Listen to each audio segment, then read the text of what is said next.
Hello guys. तो इस episode के स्टार्ट में दिखाते हैं कि चियान और याओ दोनों फोन पर बातें कर रहे थे। चियान को बहुत फिक्र हो रही थी याओ की, क्योंकि उसे लग रहा था कि ये केस कॉम्प्लिकेटेड होता जा रहा है। क्या तुम अकेली हैंडल कर पाओगी या फिर आकर मैं तुम्हारी कुछ हेल्प करूं? लेकिन याओ कहती है कि तुम्हें इतना तो भरोसा मुझ पर होना चाहिए, तुम्हारी गर्लफ्रेंड काफी टैलेंटेड है। और फिर उसके बाद वो कॉल बंद कर देती है, खुद भी काम करने लगती है। और फिर उस सीसीटीवी पर भी उसने कुछ कवर चढ़ा दिया था ताकि चियान उसे देखता न रहे बल्कि अपना काम भी करे। दूसरी तरफ हमें उस लड़के लू को दिखाते हैं जो कि मिंग का क्लाइंट था और वो इसी बात से परेशान था कि जूनहंग लाफंग इस केस में आ चुकी है। मुझे जूनहंग से काफी डर लगता है और वैसे भी चियान बहुत कैपेबल है और वो लड़की उसी की तो असिस्टेंट है। मैं कहीं केस हार न जाऊं, मेरी सारी रेपुटेशन दांव पर लगी हुई है। लेकिन मिंग का कहना था कि तुमने मुझे चूज किया है तो फिर मैं तुम्हें सहारा दूंगा और फिर देखना, मैं तुमसे वादा करता हूँ ये केस तुम नहीं हारोगे। वो बहुत ज्यादा कॉन्फिडेंट दिखाई दे रहा था और तो उसने एक और भी प्लान बनाया हुआ था प्रेशर डालने का, ताकि वो लड़की दोबारा से ये केस पकड़ ही ना सके। उसने सोशल मीडिया पर उसके खिलाफ काफी सारी बकवास फैला दी थी ताकि लोग उसे टॉर्चर करें और वो डर के ये केस छोड़ दे। जबकि दूसरी तरफ हमें याओ को दिखाते हैं, वो टैन और यू से इसी केस के बारे में डिस्कशन कर रही थी और यू को अपने साथ एक जगह पर लेकर भी जाना चाहती थी जहाँ से उसने कुछ एविडेंस इकट्ठे करने थे। लेकिन यहीं पर ही खड़े खड़े यू से कहने लगता है कि तुम्हारी क्लाइंट का नाम फेंग है क्या? और ये देखते ही याओ भी हैरान रह जाती है कि इस वक्त लोकल न्यूज में वो टॉप ट्रेंड कर रही थी और लोग उसको हरास कर रहे थे, उसके बारे में बुरा भला बोल रहे थे, क्योंकि सोशल मीडिया पर उसका काफी नेगेटिव इम्पैक्ट बन चुका था। और इतने में ही उसी क्लाइंट की उसे कॉल भी आ जाती है जो कि उससे कहती है कि मेरी लाइफ तो रुइन हो चुकी है, मैं ये केस क्विट करती हूँ। प्लीज लॉयर, तुम भी एक अच्छी इंसान हो, इसलिए मेरे से फासला रखो, मैं ये केस छोड़ने वाली हूँ। लेकिन यहाँ पर याओ उसे समझाने लगती है। एक्चुअली उस टाइम पर उस लेडी के घर के बाहर लोगों ने हमला किया हुआ था। दूसरी तरफ हमें चैंग शी को दिखाते हैं जो कि वो जून के साथ खड़ी हुई थी। वो जून अब उसका ऑफिशियल बॉयफ्रेंड बन चुका था और यहाँ पर शी को मैसेज आता है मिंग का, जो उसे कह रहा था कि तुमने मुझसे बहुत मुंह फाड़ के लड़ाई की थी ना, मैंने तुम्हें पहले भी एक दफा कहा था इसका नुकसान तुम्हारी सिस्टर को होगा। अब मेरे अगेंस्ट केस लड़ रही है, उसकी हिफाजत करना सीख लो। शी भी ये देखकर काफी परेशान हो जाती है जबकि यह अपने क्लाइंट के पास जाती है और काफी अंडे प्याज टमाटर भी खाती है। अब वो अंदर चली गई थी, अपनी क्लाइंट को समझाने की कोशिश करती है, कहती है कि तुमने ब्रेव रहना है, अगर तुम हार गई तो सब कहेंगे कि जो तुम्हारे बारे में न्यूज फैली है वो बिल्कुल सच्ची है। तुम अपने बारे में ना सोचो बल्कि अपने बच्चे के फ्यूचर के बारे में सोचो। और वो उसे कन्विंस कर लेती है कि वो ये केस पर गिव अप ना करे बल्कि इस जगह से कहीं मूव करे। और वहाँ से वापस जाते समय यहाँ पर याओ के ऊपर कोई पेंट भी फेंक देता है और उसी टाइम पर शी और वो जून भी वहाँ पहुंच चुके थे और उन्होंने पुलिस को भी कॉल कर दी थी। वो जून भी याओ के लिए काफी परेशान हो गया था। लेकिन यहाँ पर याओ को एक चीज के बारे में सोचकर दोबारा से अपने अंदर पावर फील होने लगती है। वो सोचती है कि चियान ने तो इससे भी बड़ी बड़ी चीजें देखी हैं जब उसने अपना कैरियर स्टार्ट किया था, अगर उसने गिव अप नहीं किया था तो मैं कैसे कर सकती हूँ। एक्चुअली उनकी जूनहंग लाफंग कुछ केसेस फ्री में भी करती थी जिसे वो अपने पब्लिक वेलफेयर के अकाउंट से डील किया करते थे और अब वो उस लेडी को अपने अकाउंट से ही एक जगह पर ठहरा देते हैं होटल में ताकि वो सेफ रह सके। और यहाँ पर वो जून भी याओ के साथ आया था। वो जो यहाँ पर याओ की बहुत तारीफ करता है और वैसे भी वो तो हमेशा उसका दिल जीतना चाहता था क्योंकि वो होने वाली उसकी साली जो थी। इतने में वुजन को एक इम्पोर्टेंट कॉल आती है, उसे वहाँ से जाना पड़ता है और वो शी को अपनी गाड़ी की चाबियां दे जाता है। ये देखते ही याओ उससे कहने लगती है कि तुम्हारा बॉयफ्रेंड कितना केयरिंग है और कितना स्वीट लगता है जब तुम्हें अपनी कार की चाबियां ही दे जाता है। वेल अब याओ वापस अपने ऑफिस में आ गई थी और उसके सारे कोलीग्स को उसकी फिक्र हो रही थी क्योंकि उन्होंने भी सुना था कि वहाँ पर लोगों ने कितना बुरा बिहेव किया है। जबकि उसी टाइम पर हमें चियान को दिखाते हैं, वो लॉयर लियांग के साथ एक मीटिंग में था और लियांग उसकी तो पर्सनैलिटी बहुत ही कमाल की थी। और यहाँ पर बाओ जब उसे काम करते हुए देखता है, जब वो प्रेजेंटेशन दे रही थी तो उसकी मेस्मराइजिंग पर्सनैलिटी का दीवाना ही हो जाता है। उसे ऐसा लग रहा था कि जैसे ये चियान के लिए ही बनी हुई है और उनकी प्रोफेशनलिज्म में भी बिल्कुल चियान के बराबर की लगती थी। और फिर उसके बाद फाइनली जब उनका काम आज जल्दी खत्म हो गया था तो बाओ मिस लियांग से उनका नंबर भी ले लेता है क्योंकि उसको असिस्टेंस के लिए उनकी जरूरत होने वाली थी। लॉयर लियांग काफी स्वीट टाइप की इंसान लग रही थी और यहाँ पर वो उनसे कहती है कि आज हम जल्दी फ्री हो गए तो क्यों ना हम लोग रात को डिनर इकट्ठे करें। लेकिन इससे पहले कि चियान कोई भी जवाब देता, उसे मैसेज पर इमरजेंसी के बारे में पता चल जाता है जो भी याओ के साथ हुआ था। वो इतना परेशान हो जाता है कि तेजी में वहाँ से भाग जाता है। और यहाँ पर पहली दफा हमें ऐसा लगा है कि जैसे लॉयर लियांग की नजरों में चियान के लिए लाइकनेस नजर आ रही है। चियान तुरंत ही याओ को कॉल करता है और याओ बिल्कुल नॉर्मल दिखाई दे रही थी। चियान उससे कहता है कि अगर तुम कहती हो तो मैं अभी के भी आ जाता हूँ, लेकिन वो उससे कहती है प्लीज अगर ऐसा करोगे तो मैं तुमसे नाराज हो जाऊंगी, मैं नहीं चाहती कि मेरी वजह से तुम्हारे काम पर कोई भी फर्क पड़े। और उससे ये भी कह देती है खुश करने के लिए कि मैं कोई मामूली सी लॉयर नहीं हूँ बल्कि मैं चियान की गर्लफ्रेंड हूँ। वेल अब चियान को तो तसल्ली कराकर उसने फोन बंद कर लिया था। लेकिन चियान को वाकई उसकी बहुत फिक्र हो रही थी और वो आज दोपहर में ही फारिग हो गया था तो वो वापसी की फ्लाइट बुक करा लेता है। जबकि उधर वो जो उनको दिखाते हैं वो जाता है एम्प्लॉइज के पास और उन पर काफी सारा रोब जमाने की भी कोशिश करने लगता है। उनसे डिफरेंट नोट्स तैयार करने को कहे थे जो कि किसी ने भी तैयार नहीं किए थे सिवाय याओ के, और याओ की तारीफें करने का वो कोई मौका हाथ से कैसे जाने देता। वो तो उसकी होने वाली साली जो थी वो पूरे ऑफिस को यही एडवाइस करने लगता है कि देखो याओ को और इस जैसा बनने की कोशिश करो। और फिर इतने में एक इमरजेंसी कॉल आ जाती है वो जो उनको, वो दौड़ता हुआ जाता है। पता चलता है कि चियान वापस आ गया है और आते ही वो पहुंच गया था लॉयर्स एसोसिएशन के ऑफिस में और वहाँ के प्रेसिडेंट जैंग को उसने बंदी बनाकर बिठाया हुआ था। उसे तो वो टॉयलेट भी नहीं जाने दे रहा था। इतने में वो जो भी वहाँ पर आ जाता है और बहुत मुश्किल से उनकी आपस में कुछ सिचुएशन को क्लियर कराता है। एक्चुअली चियांग को बहुत गुस्सा था कि इस तरह के काम अगर मिंग कर रहा है तो ये लॉयर्स प्रोफेशन के खिलाफ है। ऐसे में लॉयर्स एसोसिएशन को कोई ना कोई स्टैंड लेना चाहिए। यहाँ पर वो काफी लड़ता है और बहुत गुस्सा भी करता है, लेकिन वो जो हमेशा बहुत कामली मैटर्स को हैंडल किया करता था और आज भी वो बिल्कुल ऐसे ही करता है। चियान को शांत कराकर मिस्टर जैंग को भी खुश करा देता है। अब उसके बाद वो चियान के साथ वहाँ से बाहर आ गया था। फिर तुरंत उसे ख्याल आता है कि शी तो खाने पर मेरा वेट कर रही होगी और वहाँ से भाग जाता है। चियान को उसे इस तरह से प्यार में डूबे देखकर काफी गुस्सा आया करता था। अब वहाँ से जैसे ही वो ऑफिस पहुंचा था उस वक्त तक शाम हो गई थी। वो याओ को देखते ही उसे हक कर लेता है और उसे वो अपने साथ गाड़ी में बिठा ही रहा था कि पीछे से बाईसाइकिल भगाता हुआ बाओ भी वहाँ पर पहुंचा था। वो दोनों बहुत डर गए थे कि कहीं इसने हमें देख तो नहीं लिया, लेकिन उसने और तो कुछ नहीं देखा था। लेकिन वो पूछने लगता है कि याओ यहाँ पर क्या कर रही है। याओ झूठ बोल देती है कि मैं सब स्टेशन जा रही थी, बॉस गुजर रहे थे तो उन्होंने मुझे लिफ्ट की ऑफर करी है। बाओ भी साथ में चिपक जाता है, कहता है मैंने भी वही जाना इसलिए मुझे भी लेते जाओ। अब उन दोनों ने तो घर जाना था। अब कैसे ट्रेन स्टेशन पर याओ को उतार रहे थे तो यहाँ पर याओ झूठ बोलने लगती है, कहती है मुझे तो भूख लगी है, मैं घर नहीं जा रही, मैं पहले कहीं खाना खाने जाऊंगी।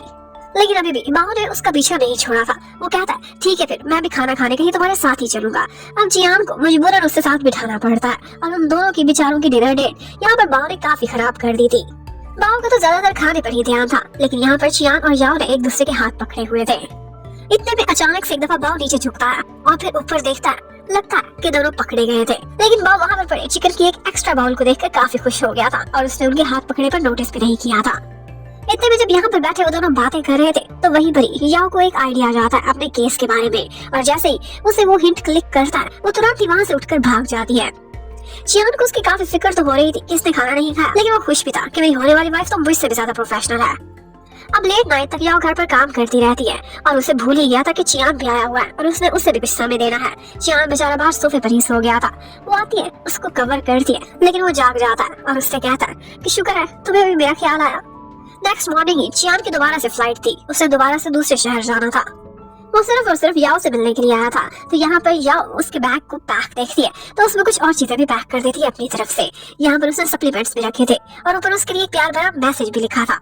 तो अब नेक्स्ट मॉर्निंग जैसे ही चियान मीटिंग के लिए पहुंचता है तो वो 5 मिनट लेट था और लॉयल लियांग वहाँ पर पहले ही पहुंच चुकी थी। इतने में वो अपनी फाइल खोलता, वहाँ पर वही सप्लीमेंट बाहर गिर जाते हैं जिसमें उसके लिए एक प्यार भरा मैसेज लिखा हुआ था और भाव को लगता है कि बॉस ये मेरे लिए लेकर आए थे, मेरी कितनी केयर करते हैं।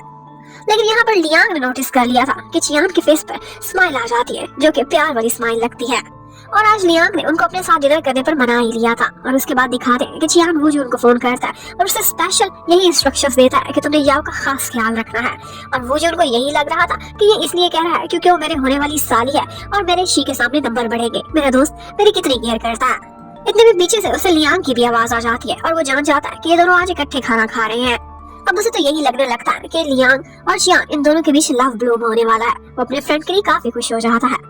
जबकि उधर नेक्स्ट डे याओ दोबारा केस के लिए पहुंची हुई थी और यहाँ पर एक दफा मिंग बाहर जाता है और याओ भी उसके पीछे पीछे बाहर निकल आती है। आज वो उससे बहुत प्यार से बात कर रही थी और उसे अपोलॉजीज भी करती है कि आपकी फीलिंग्स तो मेरे लिए बहुत सिंसियर है, आपने मुझे पहले भी समझाया था। वो अपने एक्स जीजू को आज बहुत ज्यादा फ्लैटर कर रही थी, उसकी तारीफें भी करती है और साथ ही साथ ये भी कहती है कि मेरा और आपका रिश्ता थोड़ी खत्म हुआ है, हम लोग एक फील्ड से भी है और आप मेरी तरफ से सॉरी के तौर पे ये ड्रिंक्स भी रख लें।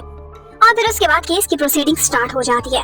आज का केस जैसे चल रहा था उसे देखकर साफ लग रहा था कि फैंग ये केस हार जाएगी और लू जीत जाएगा। और फिर इन दी एंड यही होता है। जज जब अपना फैसला देती है तो वो यही कहती है कि इनफ एविडेंस ना होने की वजह से लू ये केस जीतता है और अगर आप लोगों ने अपील करनी है तो 5 दिन के अंदर अंदर करनी होगी। वेल फाइनली लू के फेस पर एक स्माइल थी और वो कोर्ट रूम से बाहर चला जाता है। और फिर उसके बाद दिखाते हैं कि बाहर जाते ही वो ड्रिंक्स पड़ी हुई थी जो कि उठाकर यहाँ पर मिंग और लू पीना स्टार्ट कर देते हैं अपनी सेलिब्रेशन के तौर पर। वेल अभी ड्रिंक्स खत्म नहीं हुई थी लेकिन उन्होंने ट्रैश बिन में फेंक दी थी और उसके बाद वो वहाँ से जाने लगते हैं। लेकिन अभी वो वहाँ से निकल ही रहे थे कि वहाँ पर एक मेडिकल टीम आ जाती है जिसे याओ याओ ने बुलाया था, और वो अंदर जाते ही ट्रैश बिन से वही ड्रिंक वाली कैन उठा लेते हैं जिससे थोड़ी देर पहले लू ने ड्रिंक किया था। ये देखते ही मिंग भी हैरान रह जाता है और वो वापस आता है और पता चलता है कि याओ ने एक्चुअली उस बच्चे के डीएनए से मिलाने के लिए यहाँ पर लू का सलाइवा का सैंपल लेने का इंतजाम किया हुआ है। वो खुद तो सैंपल देने के लिए तैयार नहीं था, तो अब जबरदस्ती लिया जा चुका था। इतने में यहाँ पर उनकी लड़ाई स्टार्ट हो जाती है, लेकिन आगे बढ़ती है फैंग और वहाँ पर एक थप्पड़ लगा देती है लू को और उससे कहती है कि मुझे शर्म आ रही है कि तुम मेरे बच्चे के बाप हो। लेकिन वो मेडिकल टीम से अपना सलाइवा का सैंपल वापस नहीं छीन सका था, और उसके बाद दिखाते हैं कि मिंग भी यहाँ पर काफी गुस्सा करता है और कहता है ये सब याओ की चाल थी। लेकिन याओ दोबारा से उसे चिढ़ाने के लिए कहती है कि नहीं, आप तो मेरे एक्स जीजू हैं, ये सब तो प्रोफेशनलिज्म का हिस्सा है, हमारी पर्सनल लाइफ। इतने में चैंगशी और वो जून भी जो याओ को पिक करने के लिए आए थे सारा कुछ सुन लेते हैं, और जब वो लोग कोर्ट से बाहर जाते हैं तो उसी टाइम पर फैंग याओ के सामने झुक जाती है और उसका थैंक्स करने लगती है कि मेरे बच्चे पर और मुझ पर तुम्हारा कर्ज सारी जिंदगी रहेगा। अब फाइनली उन्होंने अपनी क्लाइंट को तो होटल में छोड़ दिया था, और उसके बाद चैंगशी से आज वो जो उनका मूड काफी खराब था, वो उससे कहने लगता है कि तुम्हारी सिस्टर ये सब कैसे कर सकती है, क्यों मेरा दिल जलाने के लिए उसने मेरे सामने खड़े होकर नाम लिया, उस मिंग को कहा कि मेरे एक्स जीजू हो तुम। उसे कह दो कि अगर आइंदा उसने ऐसी हरकत की तो मेरा दिल इतना टूटेगा कि मैं उसकी सैलरी काट लूंगा। जबकि उधर हमें याओ को दिखाते हैं, आज उसे पिक करने के लिए आया हुआ था हमारा हीरो, और जियान तो बहुत सैड नजर आ रहा था। उसे चीयर अप करने की कोशिश करता है, कहता है कोई बात नहीं, एक केस हारने से दुनिया खत्म नहीं होती। और तो और उसे चीयर अप करने के लिए उसने एक बहुत अच्छी जगह बुकिंग भी कराई हुई थी। अब वो उसका सैड सा फेस देख देख कर पता नहीं क्या इमेजिन किया जा रहा था, और उसे समझाने की कोशिश भी करता रहता है। बहुत सारी मिसालें भी देता है लोगों की कि उसने ये केस हारा था, इसने वो केस हारा था, लेकिन आज वो कितनी पीक पर है। अब इतनी सारी उसकी तसल्ली वाली बातें सुनने के बाद फाइनली याओ उसे बता देती है कि मैंने ये केस जानबूझकर हारा है ताकि मैं अपील में जा सकूं, और सेकंड फेज में मैं ये केस जीत के दिखाऊंगी। अब ये सुनते ही जियान को काफी गुस्सा आता है और उसे कहता है कि आइंदा के बाद मुझे टीज करने की कोशिश मत करना। याओ कहती है अगर मैं ये केस जीत गई तो मेरी तुमसे एक विश है। वहाँ पर एक कपल ने कपल रिंग पहनी हुई थी, वो उसे यही कहने लगती है कि हम भी इसी तरह की कोई मैचिंग ज्वेलरी लेंगे। लेकिन जियान को लगता है कि ज्वेलरी वगैरह से काफी प्रॉब्लम था, वो इतना रिवीलिंग इंसान नहीं था। यहाँ पर याओ कहती है ठीक है, फिर हम मैचिंग नेकलेस बनवा लेते हैं, लॉ फर्म में कोई देख भी नहीं सकेगा, कपड़ों के नीचे होंगे। अब इसके लिए भी वो बहाने करने लगता है, कहता है पता नहीं कैसी मेटल यूज होगी, हमें कहीं एलर्जी ना हो जाए। एक्चुअली असल में उसका मन ही नहीं कर रहा था। तो अब याओ से कहती है ठीक है फिर तुम मेरे लिए गाना ही गा दो। लेकिन जियान ने लगता है कभी गाना भी नहीं गाया था, वो कहता है आज मेरा गला खराब फील हो रहा है। अब याओ को भी गुस्सा आ गया था और जियान उसे चीयर अप करने के लिए कह देता है ठीक है फिर मैं तुम्हें कुछ दे सकता हूँ, और वो ये है कि मैंने जो भी रूल्स बनाए थे ना घर में रहने वाले, उसमें मैं फुल रिलैक्सेशन तुम्हें देने को तैयार हूँ, मांगो क्या मांगती हो। ये सुनते ही याओ का मूड फिर से खराब हो जाता है और वो कहती है मुझे कुछ भी नहीं चाहिए। फाइनली डिनर के बाद वो दोनों घर पहुँच जाते हैं, और यहाँ पर जियान उससे कहता है कि अगर तुमने इतना ही अच्छा परफॉर्म किया तो गिफ्ट में मुझे ही कुछ दे दो, और यहाँ उसे दे देती है वही किस जो कि पहले बड़ी दफा इंटरप्ट हुई थी उनकी। फाइनली उनकी फर्स्ट किस हो जाती है, और इसकी वजह से जियान इतना खुश था कि सेलिब्रेट करने के लिए उसने फ्लावर्स भी मंगवाए थे अपनी गर्लफ्रेंड के लिए और शैंपेन भी। और फिर उसके बाद वो दोनों खड़े इस मोमेंट को एंजॉय कर रहे थे कि यहाँ पर अचानक से याओ की तबीयत खराब हो जाती है, उसे स्टमक में पेन हो रहा था। जियान उसे हॉस्पिटल लेकर जाता है, लेकिन डॉक्टर कहता है कोई बड़ा इशू नहीं है, कोई सीरियस बात नहीं थी, उसे थोड़े अरसे अपने स्टमक को रेस्ट देना था और बहुत सिंपल फूड खानी थी। लेकिन जियान फिर भी बहुत परेशान हो जाता है और याओ से कहता है तुमसे रिलेटेड कोई भी चीज मेरे लिए नॉन सीरियस नहीं हो सकती। यहाँ पर याओ से कहती है कि ऐसे मुझे नींद नहीं आएगी, क्या तुम मेरे लिए एक गाना गाओगे। और यहाँ पर जियान जो गाने से बहुत दूर भागता था आज फाइनली उसके लिए कुछ गा ही देता है, और वो होता है एक हैप्पी बर्थडे सॉन्ग। जिस सुनते ही याओ को हंसी तो बहुत आती है, लेकिन वो खुश थी, चाहे जैसे भी जियान ने उसके लिए कुछ गाया तो सही। और फिर इतने में वहाँ जियान की मम्मी भी पहुंच जाती है। सरप्राइजिंगली उनको ये सब ऐसे पता चला था कि वही डॉक्टर जो यहाँ पर हॉस्पिटल में था वो था उनका फैमिली डॉक्टर, जिसने सारा कुछ जियान की मम्मी को बता दिया था। अब मम्मी उससे कहती है कि तुमने याओ का पूरा ख्याल रखना है, क्योंकि कल को हमारे होने वाले वारिस इसी ने ही तो जन्म देने हैं। और साथ ही जियान को डांटती भी है कि ये सब तुम्हारे प्रेशर की वजह से हुआ होगा कि बेचारी बीमार हो गई है। वो इतना बोलती है और उन दोनों को काफी सारा हंसाती है। उसके बाद वो वहाँ से चली गई थी डॉक्टर से पर्सनल मीटिंग करने के लिए, ताकि अपनी होने वाली बहू की कंडीशन के बारे में पूछ सके। जब वो चली जाती है तो याओ कहती है मुझे विश्वास ही नहीं होता कि तुम्हारी मम्मी है, और जियान कहता है ऐसा ही है, मैं तो कभी कभी डीएनए टेस्ट कराने के बारे में भी सोचता हूँ कि कहीं मैं डॉक्टर तो नहीं। फाइनली याओ घर आ गई थी और यहाँ पर वो देखती है तो जियान ने आते ही उसके लिए पॉरेज बनाना स्टार्ट किया हुआ था। वो हेल्प ले रहा था इंटरनेट से, लेकिन फिर भी याओ कहती है इसमें पानी कम है। फाइनली जियान कुछ न कुछ बनाकर आ जाता है और याओ को अपने हाथों से खिलाता है। ये पॉरेज ज्यादा टेस्टी तो नहीं था, लेकिन ऑफ कोर्स इसमें जियान का प्यार भरा हुआ था तो याओ खा लेती है। अब उसके बाद याओ उसे हक कर लेती है और वो दोनों काफी क्लोज आ गए थे। लेकिन अब फिर से उनकी किस इंटरप्ट हो जाती है क्योंकि बाहर डोरबेल बजी थी और वहाँ पर उन्हें मिलने कोई और नहीं बल्कि मम्मी आई हुई थी, जो कि बहुत सारी डिशेस बनवा के लाई थी सिंपल सिंपल से अपने होने वाली बहू के लिए।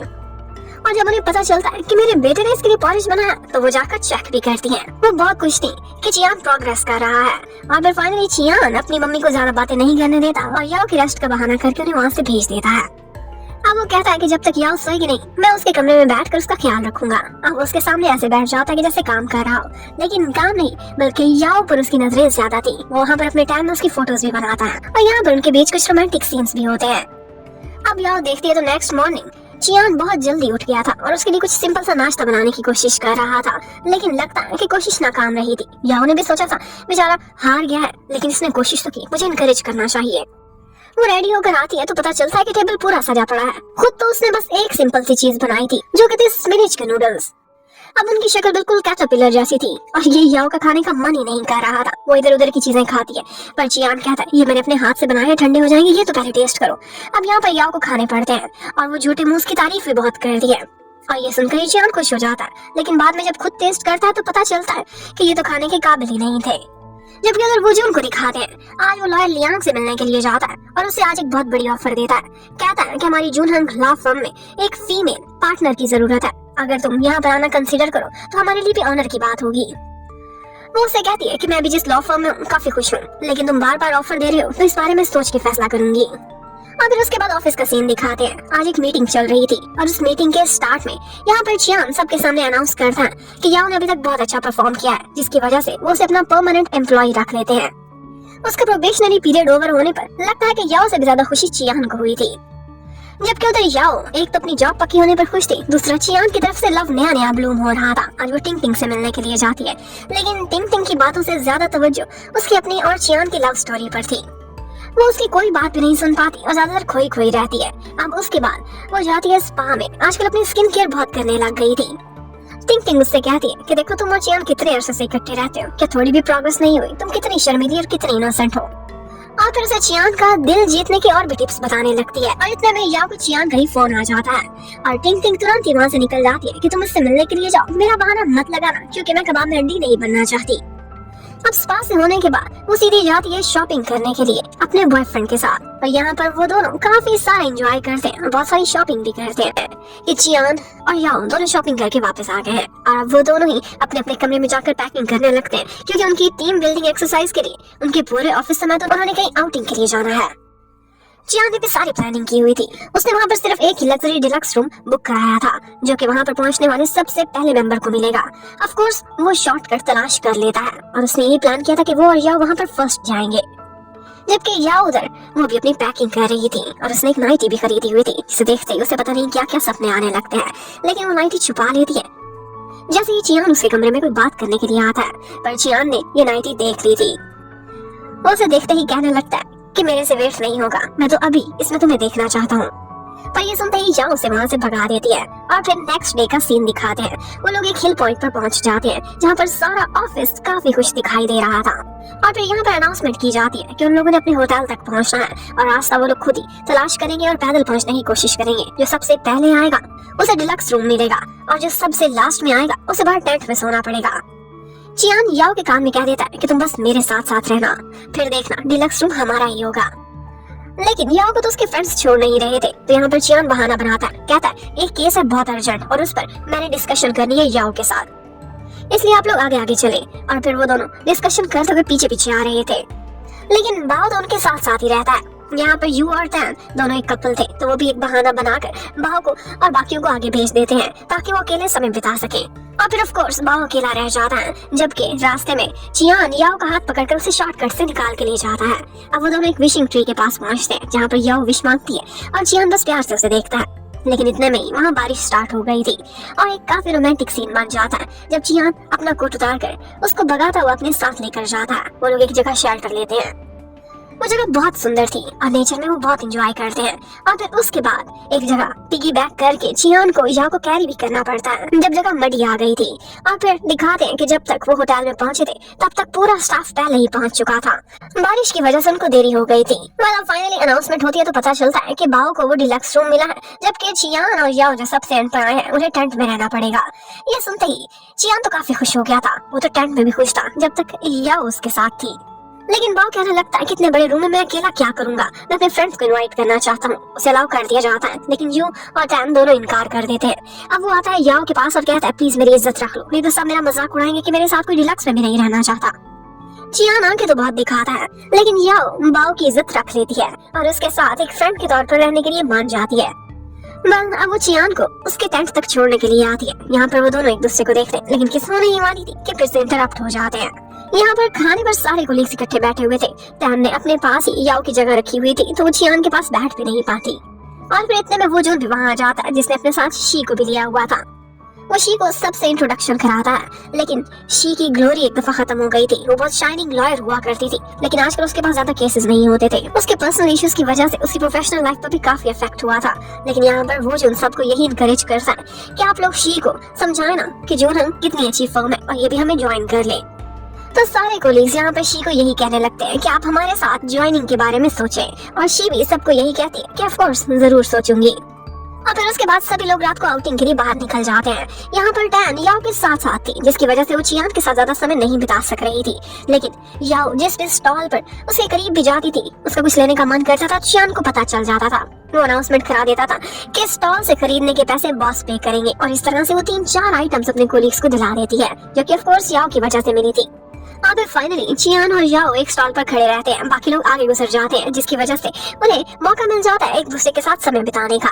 यहाँ पर याओ हैरान थी और चियान उससे कहता है मैं तुम्हारी नजरों से ही पहचान लेता हूँ, तुम्हें क्या चीज पसंद आई है और तुम क्या लेना चाहती हो। अब उसे साइड पर लेकर जाता है, उसके साथ टाइम स्पेंड करना चाहता था कि यहाँ पर बाओ पहुंच जाता है और उनको आवाजें देने लगता है। और फिर बाओ ने इतना तंग कर दिया था कि यहाँ से याओ को निकलकर सामने जाना ही पड़ता है। और फिर बाओ उसको साथ लेकर कहीं चला जाता है जहाँ पर बाकी फ्रेंड्स भी बैठे ड्रिंक कर रहे थे। जबकि शी को दिखाते वो काफी अपसेट हो गई थी। उसे आज अपना पास्ट याद आ रहा था कि किस तरह से वो एक शाइनिंग स्टार हुआ करती थी, लेकिन अब उसे लगता है कि उसका कोई फ्यूचर नहीं है लॉ की दुनिया में। वो जो उसे समझाने लगता है और कहता है कि तुम कल भी मेरी नजर में ऐसी एक स्टार थी जैसे आज एक ब्राइटेस्ट स्टार हो। वो जो उनकी बातें हमेशा शी को बहुत इनकरेज करती थी। जबकि उधर याओ अपने फ्रेंड्स के साथ बैठकर ट्रूथ एंड डेयर खेल रही थी और वहाँ पे बहुत सारे सवाल कुछ ऐसे थे जिनका वो आंसर नहीं करना चाहती थी तो बदले में उसे ड्रिंक करना पड़ती है। और यहाँ पर फाइनली वो ड्रंक हो चुकी थी। वो वॉशरूम यूज करने के लिए वहाँ से उठती है और फिर उसके बाद वो रास्ता ही भूल जाती है। और फिर उसके बाद वो कहीं बाहर ही पहुंच गई थी। यहाँ पर उसे चियान की कॉल आती है और उसे पता चल जाता है कि ये तो ड्रंक हो चुकी है। वो तुरंत ही बाओ को कॉल करता है तो पता चलता है कि याओ वहाँ से उठ गई है और पता नहीं कहाँ चली गई है। अब बॉस इतना परेशान था तो वो लोग भी निकलते हैं और याओ को तलाश करने लगते हैं। वहाँ पास ही एक जगह पर वो फूलों के बीच बैठी हुई थी और जैसे ही चियान वहाँ पहुँचता वो चियान को हक कर लेती है। बाकी कोलीग्स भी उसी समय वहाँ पहुंचे थे और वो ड्रंक भी थे। यहाँ पर याओ बार बार अपने बॉयफ्रेंड को किस करना चाहती थी और ये भी कहती है चियान आई लव यू। पहले तो चियान सोचता था मुकरने के बारे में, लेकिन अपना नाम इतना वाज़े उसके मुंह से जब सुनता तो सबको कह देता है जो तुम देख रहे हो ठीक है, हम दोनों एक दूसरे से प्यार करते हैं, इसलिए close your eyes and turn around. अब वो लोग उसी के ऑर्डर्स को फॉलो करते हैं जब तक कि चियान और याओ वहाँ से चले नहीं जाते। अब चियान उसे कमरे में लेकर जाता है और जाकर बेड पर सुला देता है। उसे यही बोल के जाता है कि हमारी मुलाकात अब कल होगी, मैं तुम्हारा वेट करूंगा। और उसके बाद वो अपने टेंट में चला गया था। वो सोने की तैयारी कर ही रहा था कि यहाँ पर उसका टेंट खोलकर या उसके पास पहुंच जाती है और उसे कहती है कि मुझे तुमसे किस चाहिए। और उसके बाद वो दोनों एक किस करते हैं और फिर किस करते करते यहाँ पर याओ को नींद आ जाती है। वो वहीं पर ही सो गई थी। चियान तो इस बात पर बहुत खुश था कि उसकी गर्लफ्रेंड उसी के साथ उसी के टेंट में रह रही है। अब नेक्स्ट मॉर्निंग जब याओ उठती है तो हैरान रह गई थी कि मैं इस टेंट में कैसे पहुंची। चियान उसके लिए फ्लावर्स भी लेकर आया था। याओ काफी डरी भी हुई थी। वो उससे पूछती है कि कल क्या हुआ था, लेकिन वो उससे ज्यादा टीज नहीं करता और फिर कहने लगता है कि तुम तो पता नहीं क्या क्या सोचती हो, लेकिन तुम्हारी इमेजिनेशन में ही हुआ होगा, असल में हमारे बीच कुछ भी नहीं हुआ, बस तुमने मेरे पर इतना जुल्म जरूर किया कि मैं क्विल्ट छीनती रही थी। उसके बाद वो उसे उसके रूम तक छोड़ कर आता है और यहाँ पर बाओ दोबारा से उनको देख लेता है, लेकिन अपना फेस दूसरी तरफ कर लेता है और कहता है मुझे कुछ नहीं दिखा। और फिर इसमें पीछे से वूजुन आ रहा था। बाओ को फिक्र होने लगती है कि वूजुन को कहीं मेरे बॉस चियान के राज का ना पता चल जाए। वो तुरंत ही वहाँ पहुंच जाता है और कहता है कि बॉस को तो यहाँ पर मैंने बुलाया था क्योंकि हमने कुछ डिस्कशन करनी थी आपस में, और बहाना ये बना देता है कि शी को बॉस अपने पास हायर करना चाहते हैं और इसी बारे में मुझसे मशवरा ले रहे थे। और बस वो जो इस बात पर भाव को पकड़ता हुआ अपने साथ लेकर चला जाता। सब लोग ऑफिस में वापस आ चुके हैं और यहाँ पर याओ को तो याद भी नहीं था कि जब वो ड्रंक थी तो अपना सीक्रेट रिवील कर चुकी है, इसलिए बाकी तीनों उसे बार बार शकी नजरों से देखे जा रहे थे। अब वो उनके लिए एक टिपिकल सी उनकी कॉलीग नहीं बल्कि उनकी बॉस लेडी बन चुकी थी। अब वो उसे साइड पर ले जाकर सारी बात बताते हैं कि हम तुम्हारा सीक्रेट जानते हैं, और यहाँ पर भाव तो कुछ ज्यादा ही ओवर एक्टिंग कर रहा था। उसे कहता है कि तुमसे पहले 13 असिस्टेंट थी जिसको चियान ने बाहर का रास्ता दिखा दिया था, लेकिन तुमने तो सीधा उसके दिल में घर कर लिया। और ये सारा कुछ पीछे खड़ा चियान भी सुन रहा था। और फिर वो पहुंच जाता और बाव से कहता कि कहीं तुम्हारी गॉसिप्स की वजह से अब तुम्हें भी मुझे बाहर का रास्ता ना दिखाना पड़ जाए। अब उसके बाद चियान याओ से कहता है कि आज रात मैं बिजी हूँ, डैड से मिलने जाना है, तुमसे नहीं मिल सकूंगा। जबकि याओ लंच के टाइम पर सारे फ्रेंड्स के साथ बैठी हुई थी और चियान आज उनके साथ ही बैठकर लंच कर रहा था, क्योंकि ऑफ कोर्स वो लोग उसका सीक्रेट जानते थे। लेकिन यहाँ पर बाकी सारे लोग काफी ऑकवर्ड फील करते, क्योंकि बॉस के साथ लंच करना वो इतना इजी नहीं हो रहे थे। यहाँ पर यू और टैन भी अपना राज बताने वाले थे कि चियान कहता है मुझे पहले से ही पता है तुम दोनों एक कपल हो, और क्या लगता है कि मेरी नजरों से बच सकते थे? मुझे शुरू से ही पता चल चुका था। जिस दिन एलिवेटर में तुम दोनों पकड़े गए थे एक्टिंग कर रहे थे। और बाव को कहता है कि तुम बहुत भोले भाले हो, एक लॉयर को इस तरह से नहीं होना चाहिए, तुम्हें अपनी आंखें और कान हर वक्त खुले रखने चाहिए। और बाव तो शौक में था। उसके साथ तीनों फ्रेंड्स उनका अब कपल बन चुका था और उसे कुछ खबर भी नहीं थी। जबकि दिखाते हैं याओ को आज उसके डैड की कॉल आती है। वो उसे कहते हैं कि मुझे बचपन का एक दोस्त मिला था, मेरा स्कूल फेलो, और उससे मेरे स्कूल में बहुत लगती थी। आज बातों ही बातों में उससे मेरी सेटिंग हो चुकी है कि वो लंच पर मुझसे मिलने के लिए आएगा और अपने बेटे को भी लेकर आएगा। मैं तो उसे नीचा दिखाना चाहता हूँ, ये दिखाना है कि मेरी बेटी कितनी कैपेबल है। मेरी दोनों की दोनों बेटी लॉयर्स हैं, और तुम ऐसा करना हाई हील्स पहनना क्योंकि लड़का बहुत टॉल है, और अपना सबसे महंगा ड्रेस पहन कर आना। हम लोग किसी भी तरह से नीचे नहीं दिखने चाहिए, बल्कि मैंने उसको हराना है इस गेम में। याओ जब तैयार होकर जाती है तो पता चलता है कि उसी रेस्टोरेंट में चियान भी पहुंचा हुआ है। वो याओ से पूछता है तो वो बताती है कि शी से कपड़े मांग के आई हूँ, पता नहीं डैड ने अपने किसी दोस्त से मिलवाना है। और वो दोनों जाते हैं तो पता चलता है कि उनके डैड का रूम भी एक है और अंदर से लड़ने की आवाजें भी आ रही थी। वो दोनों एंटर हो जाते हैं तो पता चलता है कि उन दोनों की फैमिली पहले ही एक दूसरे को जानती है, और याओ के डैड का हाई स्कूल फेलो चियान का डैड है। अब डैड याओ पर गुस्सा करने लगते हैं कि अपने इस गरीब बॉयफ्रेंड को क्यों अपने साथ लेकर आई हो, तुमने अभी तक ब्रेकअप नहीं किया क्या? और दूसरे डैड अपनी तरफ चिल्लाने लगते हैं कि मेरा इतना अमीर बेटा बैरिस्टर है, इसे तुम गरीब बोल रहे हो।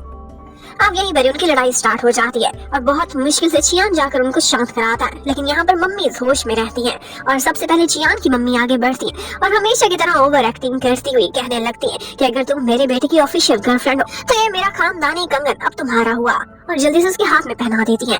अब यहाँ पर ये सब कुछ देखने के बाद याओ की मम्मी कैसे पीछे रह सकती थी। उनके हाथ में एक लेडीज ब्रेसलेट था और वही उतार कर वो चियान को पहना देती है कि ये मेरा खानदानी ब्रेसलेट है, अब ये तुम्हारा हुआ। अब फाइनली मम्मी ने डैड को शांत करा दिया था, लेकिन डैड की फिर अपनी लड़ाई स्टार्ट हो जाती है। एक डैड कहते हैं कि नहीं नहीं तुम्हारा बेटा मेरी बेटी के पीछे चला है, जबकि दूसरे डैड कह रहे थे अरे नहीं तुम्हारी बेटी ने मेरे बेटे को पहले प्रपोज किया है। बहुत मुश्किल से मामला ठंडा होता है। यहाँ पर चियान की फाइनली ऑफिशियल मीटिंग हो चुकी थी और याओ की भी अपने होने वाले इन-लॉज से। अब इस सक्सेसफुल मीटिंग के बाद चियान काफी खुश था और याओ को कहता तुम एक स्पेशल जगह पर लेकर जाना है, मेरा सीक्रेट चैम्बर, जहाँ पर तुम्हारे अलावा और कोई भी पहले नहीं गया। और वो उसे एक बुक शॉप कम लाइब्रेरी में लेकर जाता है। यहाँ का मालिक लगता था कि चियान को बहुत अच्छे से जानता है और वो देखते ही पहचान जाता है। कहता है तुम्हारी गर्लफ्रेंड होगी, क्योंकि आज से पहले कभी किसी लड़की को तुम्हारे साथ नहीं देखा यहाँ पर। जब चियान को इंसोम्निया था तो वो अक्सर रातों को यहाँ पर आकर स्टडी किया करता था, और तो और यहाँ पर बहुत रेयर म्यूजिक कलेक्शन भी थी, और ये वही कलेक्शन थी जो कि याओ को भी पसंद थी। और चियान ने एक दफा वादा किया था कि तुम्हें जरूर सुनवाऊंगा। वो दोनों इकट्ठे वहाँ पर म्यूजिक सुनते हैं और इकट्ठे बहुत अच्छा क्वालिटी टाइम स्पेंड करते हैं। जबकि उधर वो जो उनको दिखाते हैं थोड़ा नर्वस था और चियान को कॉल करता है, कहता है कि शी ने मुझे कहा है अपने पेरेंट्स से मिलवाने को। कहता है मैंने इतनी जल्दी ये सारा कुछ एक्सपेक्ट नहीं किया था, उसके पेरेंट्स से कैसे मिलूंगा, क्या कहूंगा। लेकिन साथ ही साथ ये भी बोलने लगता है चियान को कि तुमसे क्या पूछ रहा हूँ, तुम तो लव में बिल्कुल ही निकम्मे हो। मैं जिस स्कूल का प्रिंसिपल हूँ तुम तो वहाँ पर केजी के स्टूडेंट हो। लेकिन क्या करूं, एक ही क्लोज फ्रेंड हो, तुमसे ही कोई मशवरा लूंगा। और फिर उसे मिलने के लिए वहीं पर आ जाता है उसके फ्लैट पर, जहाँ पर चियान ने उसे बुलाया था। ये देखते ही वो जो हैरान रह जाता है, कहता है इतने बड़े घर को छोड़ के तुम यहाँ पर रह रहे हो, और ये देखो किस तरह की गर्ली गर्ली से शौक है तुम्हारे। और तो और वहाँ पर शी और याओ की फोटो भी पड़ी थी। वो जो ये देखकर कहने लगता है कि शी की फोटो तुमने यहाँ पर रखी हुई है, मुझे जलाने के लिए क्या? और इतने में कमरे से याओ निकल आती है और वो जो उनको अपने हर सवाल का जवाब मिल जाता है। अब वो जो उनकी शक्ल देखने वाली थी वो शी के पास जाता है और कहता है, ये चियान जिसे मैंने इतना अंडर एस्टिमेट किया वो मुझे हरा चुका है, इवन के पेरेंट्स से भी मुझसे एक दिन पहले मिल चुका है। उसे लगता था कि लाइफ में इतनी बड़ी हार मुझे आज से पहले कभी भी नहीं मिली, और शी से मशवरे लेने लगता है कि किस तरह से तुम्हारे पेरेंट्स का दिल जीतूं। और फिर उसके बाद नेक्स्ट डे याओ जब अपने ऑफिस जा रही थी तो वहीं पर ही वो लॉयर लियांग को देखती है, जो कि आज उनकी फर्म में आ रही थी। वो पहली नजर में ही अपनी पर्सनैलिटी की वजह से याओ की नजरों में आ चुकी थी, और उसके बाद वो लोग मीटिंग में बैठ जाते हैं। और फिर यहाँ पर चियान के साथ लियांग की एंट्री होती है, और चियान बताता है कि ये हमारी लॉ फर्म की फर्स्ट फीमेल पार्टनर है, और सभी लोग लॉयर लियांग को वहाँ पर वेलकम करते हैं। हर कोई उनसे बहुत इम्प्रेस था। लियांग ने जून हंग लॉ फर्म का वीकली जर्नल भी निकलवाया हुआ था, जिसके टाइटल पर उसने अपनी और साथ चियान की फोटो लगाई थी। वो दोनों बहुत मैचिंग लग रहे थे और हर कोई यही बोल रहा था। यहीं पर ही याओ को पता चलता है कि वो दोनों एक ही लॉ स्कूल से हैं, और इतना ही नहीं बल्कि एक ही कराटे क्लब भी उन्होंने ज्वाइन किया हुआ था। लियांग यहाँ पर सारों से अच्छे से मिलती है, सबसे इंट्रोडक्शन हो जाता है। याओ भी उससे काफी इम्प्रेस होती है। याओ तो उसे देखकर बस यही सोच रही थी कि काश 5-10 साल बाद मैं भी इसी लेवल को छू सकूं जहाँ पर आज लियान है। लेकिन इतने में चियान वहाँ पर आ जाता है और सबसे वो मैगजीन वापस ले लेता है। कहता है कि मुझे फोटोज देना पसंद नहीं है, इसलिए यहाँ पर सिर्फ लियांग की फोटो हो तो अच्छा रहेगा। मैंने तो कभी लॉ फर्म में भी अपनी फोटो नहीं लगवाई। लियांग को बुरा तो लगता है लेकिन वो खामोश हो जाती है। उसके बाद वो चियान के पास ऑफिस में आती है और उसे एक गिफ्ट देती है, और उसके साथ साथ उनके यूनिवर्सिटी के दिनों की कुछ यादें भी। लेकिन चियान उसे ज्यादा भाव नहीं दे रहा था। उसने शायद कहीं ना कहीं स्मेल कर लिया था कि लियांग उससे ज्यादा फ्री हो रही है, उसे लाइक करती है। चियान जाते जाते उससे कह जाता है कि तुम्हारे हर गिफ्ट हर चीज के लिए थैंक्स, और हाँ मैं इस लॉ फर्म में ज्वाइनिंग के लिए तुम्हारे लिए एक प्रॉपर बैंक्वेट भी अरेंज करूंगा, लेकिन अभी मुझे मीटिंग के लिए निकलना है, इसलिए सॉरी। जबकि लियांग को दिखाते हैं वो चियान की फोटो देख रही थी, और इसी के साथ ही वो अपने यूनिवर्सिटी के दिनों में खो जाती है। एक्चुअली उसका हमेशा से चियान पर क्रश था, वो उससे 1 साल जूनियर था, और चियान के पीछे पीछे ही उसने भी कराटे क्लब ज्वाइन कर लिया था। और यहाँ पर चियान ने एक दफा उसके परफॉर्मेंस की तारीफ की थी, और ये बात जैसे उसके दिल में प्रिंट कर गई थी। उधर चियान को अपनी गर्लफ्रेंड की फिक्र हो रही थी। वो उसे जाकर कहता है कि एक्चुअली मुझे फोटो को नहीं पता था, तुम वहाँ पर उसके साथ मेरी फोटो देखकर कहीं परेशान तो नहीं हो गई। लेकिन याओ का कहना था कि मुझे लॉ लियांग काफी अच्छी लगी है, और मैं बिल्कुल भी जेलस नहीं हूँ। जबकि उसके बाकी कोलीग्स को भी यही फिक्र हो रही थी, क्योंकि ऑफिस में हर कोई जो याओ और चियान के रिलेशनशिप को नहीं जानता था बस यही कहे जा रहा था कि चियान और लियांग एक दूसरे के लिए बने हैं। यहाँ पर बाओ याओ को चीयर अप करने के लिए कहता है कि ठीक है आज मैं डिनर के लिए पे करूंगा, इसलिए हम चारों फ्रेंड्स इकट्ठा खाना खाने जाएंगे। और फिर वो चारों खाना खाने पहुंच जाते हैं। यहाँ पर हॉट पॉट खाते हुए बाओ बहुत सारी बातें कर रहा था, और सारी बातों में बस लॉयल लियांग की ही तारीफें थी। ये बात उनको फील हो जाती है कि याओ चुप चुप है, तो वो उसे कहने लगते हैं कि देखो वो तो सिर्फ उसकी पार्टनर है, और पार्टनर तो कई हो सकती है, गर्लफ्रेंड तो सिर्फ एक होती है, और उसके दिल में सिर्फ तुम्हारे लिए जगह है। और तो टैन उसी की एक्टिंग करने लगती है, जैसे लास्ट टाइम वो चियान को किस करते हुए पकड़ी गई थी।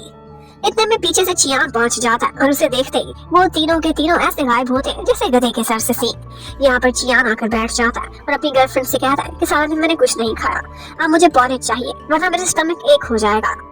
वो याओ को लेकर चला जाता है, और बाकी तीनों फिर से आकर बैठ जाते हैं अपना खाना खाने के लिए।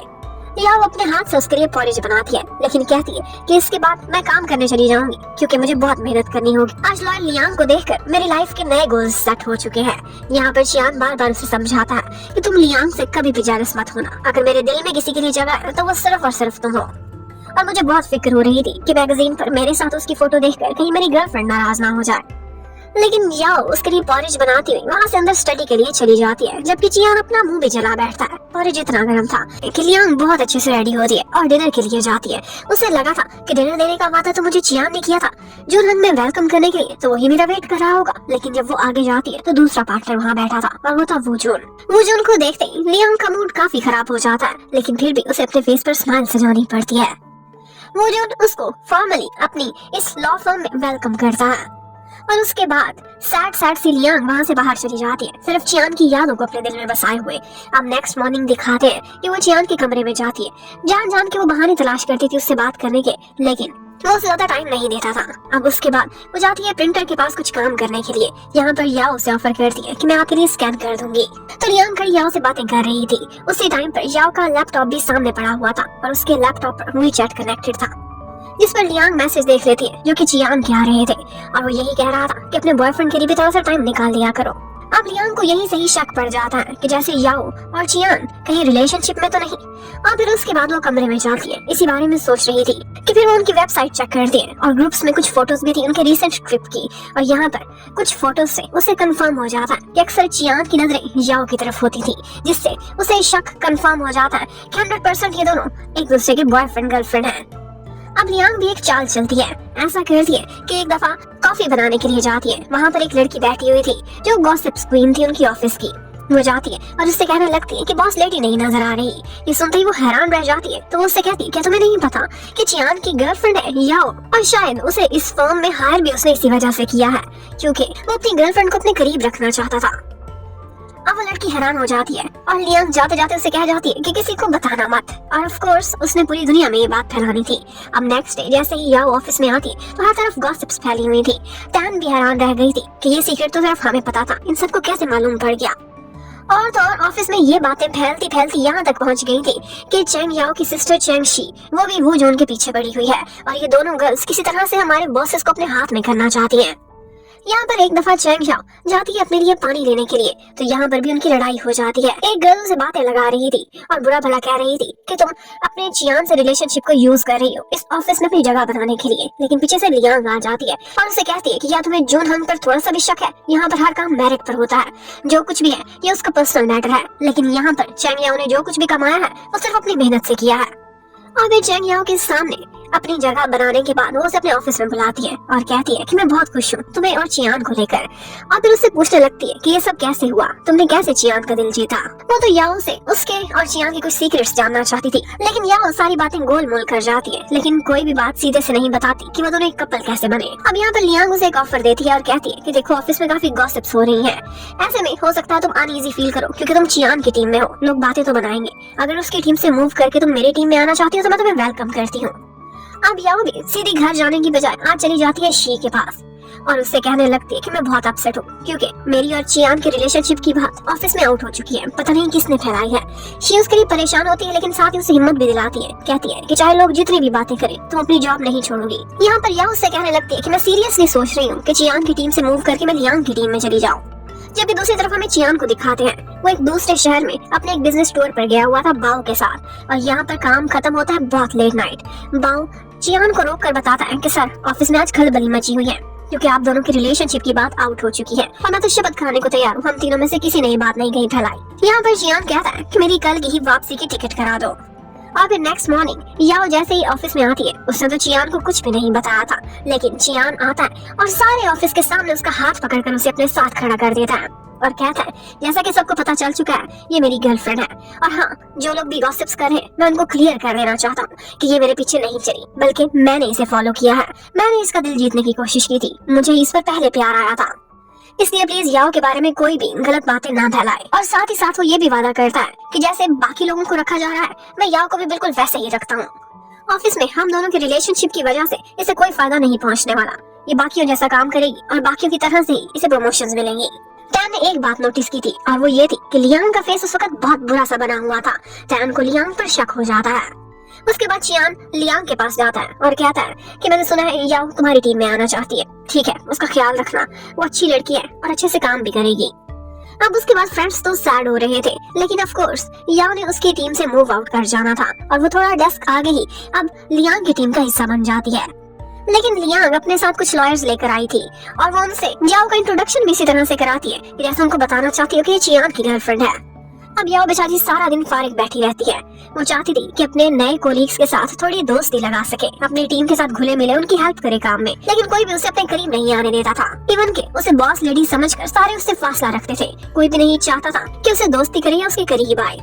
याओ को इस सब की वजह से बहुत बुरा लगता है, आधा दिन वो फारिग बैठी रहती है और उसके बाद वो चली जाती है सीधी लियांग के पास और उससे कहती है कि प्लीज मुझे कोई काम दे दे, ये लोग तो मुझसे कोई हेल्प नहीं चाहते।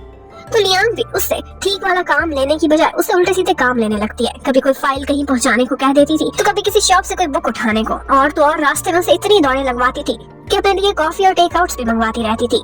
चियान को कुछ परेशानी तो होती है उसके इतना ऑफिस से बाहर रहने पर, लेकिन यूं कह देता है कि अगर इसने आपकी सख्ती बर्दाश्त कर ली थी तो लियांग की भी कर लेगी। अब याओ जब रात को घर पहुंचती है तो चियान उसके लिए डिनर बनाने की कोशिश कर रहा था, लेकिन कोशिश तो नाकाम रही थी। उसके बाद वो याओ को अपने पास बिठाता है, उसके पैर दबाता है, बेचारी सारा दिन भागती दौड़ती रही थी। और यहीं पर ही वो दोनों डिस्कस करते हैं। उनके रिलेशनशिप में आए पूरे 100 डेज हो चुके थे और वो लोग अपनी 100 डेज एनिवर्सरी मनाना चाहते थे और इसके लिए वो फैसला करते हैं कि कल के दिन हम लोग किसी अच्छी जगह पर डिनर करेंगे और अपना डे सेलिब्रेट करेंगे। यहाँ पर जियान याओ के लिए जूस भी रेडी करके देता है और वो दोनों काफी खुश नजर आते हैं। और लियांग ने तो पक्की नजर रखी हुई थी याओ पर। याओ अपने और चियान के लिए एक गिफ्ट लेना चाहती थी एनिवर्सरी के लिए, लेकिन लियांग पीछे से आ जाती है और उसे कहने लगती है कि अगर तुम ये चियान के लिए लेना चाहती हो तो मुझे नहीं लगता कि उसकी पर्सनैलिटी पर सूट करता है। और उसे यूनिवर्सिटी टाइम की बहुत सारी बातें भी बताती है जिससे ऐसा लग रहा था कि लियांग चियान को बहुत अच्छे से जानती हो और साथ ही साथ उसे ये रियलाइज कराने की भी कोशिश कर रही थी कि तुम एक यंग लड़की हो, इसलिए वो तुम में इंटरेस्ट ले रहा है और अपनी यंग गर्लफ्रेंड्स को लोग अपने सीक्रेट्स और अपने मिजाज की बातें नहीं बताते। मतलब थोड़ी देर बाद लियांग उसे अपने कमरे में बुलाती है और वहाँ पर उसे एक टास्क दे देती है और ये फाइल थी बहुत बड़ी सी थी इंग्लिश लैंग्वेज में और वो याओ को उसकी स्टडी करने को दे देती है, लेकिन उसको ऑर्डर कुछ इस तरह से घुमा फिरा के करती है कि याओ को यही समझ आता है कि उसने इसे ट्रांसलेट करना है और याओ बेचारी इसी काम में लग जाती है। वो अपना पूरा दिन इसी तरह से बिता देती है, इवन के उसके फ्रेंड्स भी उसके पास आते हैं लंच के टाइम पर। और तो और चियान भी आ जाता है अपनी गर्लफ्रेंड को खाना खिलाने के लिए क्योंकि वो सारा दिन काफी सैड नजर आ रही थी। लेकिन लियांग जेलस होकर तुरंत ही उसे कॉल कर देती है और अपने पास बुलाती है। जैसे ही याओ उसके पास लेकर जाती है वो सारा कुछ ट्रांसलेशन करके, तो वो कहती है इसकी ट्रांसलेशन तो पहले ही मेरे पास थी, तुम्हें इतनी भी नहीं समझ, ये काम करने को नहीं कहा था, मैंने तो इसे स्टडी करने को बोला था। लेकिन वो इतनी मीठी छुरी थी कि हमेशा इस तरह से बात करती थी कि याओ को समझ भी नहीं आती थी। अब वो उसे कहती है कि हमारे लिए सोर्सेस तलाश करने के लिए आज तुम एक कॉन्फ्रेंस अटेंड करने के लिए जाओगी जूनहंग की तरफ से। याओ बहुत परेशान होती है क्योंकि आज उसने और चियान ने अपनी 100th डे एनिवर्सरी मनानी थी। चियान भी देखता है कि याओ किसी काम से ऑफिस से बाहर गई थी लेकिन अभी तक वापस नहीं आई। वो काफी परेशान हो जाता है, जबकि उधर चियान बहुत लेट उस कॉन्फ्रेंस से फारिग होती है और उसके बाद वहाँ पर उसे एक और लॉयर देख लेता है जो कि लॉयर ली था। वो इस कॉन्फ्रेंस के बाद उससे थोड़ी बातें करना चाहता था काम से रिलेटेड, लेकिन वो जल्दी में वहाँ से निकल जाती है और अंदर आते ही घर में वो चियान को आवाजें देने लगती है। पर चियान अपने कमरे में भी नहीं था। उसे लगता है कि वो मुझसे नाराज होकर चला गया। वो सैड सैड फेस बनाकर बैठी हुई होती है कि ऊपर से चियान केक लेकर उसके सामने खड़ा होता है कि याओ बहुत परेशान हो गई थी। उसे लगा था कि चियान चला गया है क्योंकि चियान की एक फ्लाइट भी थी और वो लेट हो गई है अपनी 100th डे एनिवर्सरी मनाने से। लेकिन वहाँ पर चियान केक लेकर आ जाता है और उसे कहता है कि ये कैसे हो सकता था, मैंने तुमसे प्रॉमिस करा था, मैंने अपनी फ्लाइट डिले करा ली है। और इसके साथ ही याओ की आंखों में आंसू आ जाते हैं। यहाँ पर चियान जब उसे गिफ्ट दिखाता है और ये थे मैचिंग नेकलेस, कपल नेकलेस उसने उसके लिए खरीदे थे जो कि याओ लेने के बारे में सोच रही थी। चियान कहता है कि मैं बहुत स्टूपिड था जो इसके बारे में फूल सोचता था, लेकिन अब ये मुझे बहुत अच्छा लगता है क्योंकि तुमने भी यही पहना है। और इसके साथ ही वो उसे हक कर लेता है और किस करने लगता है, लेकिन जैसे ही उसके ज्यादा क्लोज आता है याओ शर्मा जाती है और कमरे में भाग जाती है। लेकिन थोड़ी देर बाद चियान देखता है तो वो अपने कमरे से पिलो उठाकर उसके कमरे में ट्रांसफर हो गई थी। ये देखते ही चियान बहुत खुश हो जाता है और तुरंत ही कमरे में भाग जाता है। अब नेक्स्ट मॉर्निंग जब याओ की आंख खुलती है तो वो चियान के बेड पर थी, लेकिन चियान वहाँ पर नहीं था। पर चियान की तरह का फुल साइज पिलो वहाँ पर जरूर पड़ा था, जो कि चियान कहता है कि इससे बेस्ट गिफ्ट मैं तुम्हें और कोई नहीं दे सकता था, इसलिए मैंने खुद को तुम्हें गिफ्ट में दे दिया और जब मैं ना हूँ तो अपना ज्यादा ख्याल रखा करो। चियान सुबह ही सुबह उठकर अपनी फ्लाइट के लिए निकल चुका था, जबकि चियान साथ ही साथ लियांग को भी कॉल करता है और उससे कहता है कि याओ का स्पेशल ख्याल रखना। ये मैं इसलिए नहीं कह रहा कि वो मेरी गर्लफ्रेंड है, बल्कि इसलिए कह रहा हूँ क्योंकि अब तक मेरे हाथों में उसने बहुत सारा एक्सपीरियंस लिया है। वो किस तरह की है, वो बहुत स्पेशल लॉयर है, वो एक एक्सीलेंट लॉयर बनना डिजर्व करती है। ये मैं उसके काम को देखकर कह रहा हूँ। यहाँ पर लियांग को तो काफी जेलस फील होता है, लेकिन साथ ही साथ वो चियान से कहती है कि तुम अब्रॉड जा रहे हो तो तुमसे मुझे एक फेवर चाहिए। वो ये थी कि एक लिपस्टिक थी एक स्पेशल ब्रांड की जो कि सिर्फ ओवरसीज ही मिलती थी। वो उससे कहती है कि प्लीज मेरे लिए लेते आना। लियांग उधर अपने हाथ से एक प्रोजेक्ट छोड़ रही थी क्योंकि उसे कॉम्प्लिकेटेड लग रहा था, किसी सीनियर को देना चाहती थी। लेकिन जब वो वहाँ पर याओ को आए देखती है, उसने काफी अच्छा काम किया था जो भी लियांग ने उसे दिया था, और साथ ही साथ चियांग उसकी इतनी तारीफें करता था, तो उसने सोचा था कि शायद इससे अच्छा और कोई मौका नहीं मिल सकता याओ को नीचा दिखाने का। वो केस उसे दे देती है और कहती है बहुत ईजी है, इसे तुम हैंडल करोगी, कोई हेल्प चाहिए हो तो मुझसे ले लेना। ये देखकर दूसरा लॉयर भी काफी परेशान होता है, लेकिन लियांग कह देती है कि मैंने सुना है ये ओवर स्मार्ट है, देखते कैसा परफॉर्म करती है। वेल अब उसके बाद याओ उसी केस के सिलसिले में क्लाइंट से मिलने के लिए चली जाती है, और क्लाइंट जो आंटी थी उनको देखकर लग रहा था कि वो बहुत कॉम्प्लिकेटेड इंसान है, और वो इंसान कम और साइकोपैथ ज्यादा लग रही थी, हर छोटी छोटी चीज की वैल्यू को गिन रही थी।